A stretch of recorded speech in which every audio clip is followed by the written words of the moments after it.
Friend, recently আমি mango ice cream বানিয়েছিলাম, তাই রেসিপিটা তোমাদের সাথে আজকে শেয়ার করব। তার জন্য আমি 3টে আমকে ছাড়িয়ে মিক্সিং জারে দিয়ে চিনি দিয়ে ভালো করে ব্লেন্ড করে রেখেছি, আর কিছুটা আম আমি কিউব আকারে কেটে রেখে দিয়েছি।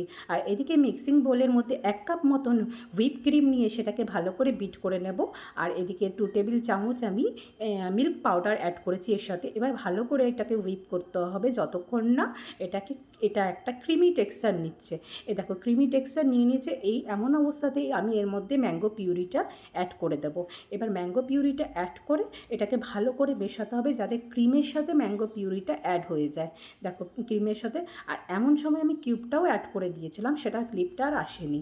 তো এমন অবস্থায় আমি এটাকে কন্টেনারে রেখে 7-8 ঘন্টা রেখে দিয়েছি। যেই কন্টেনারটা আমি রাখলাম সেই কন্টেনারটা আমার ছেলের দৌলতে আগেই কেটে খাওয়া হয়ে গেছে। আর এটা হচ্ছে আমার সেকেন্ড বাটিটা। আর দেখো কেমন হয়েছে আমার আইসক্রিমটা, কমেন্টে জানাবে। Bye bye.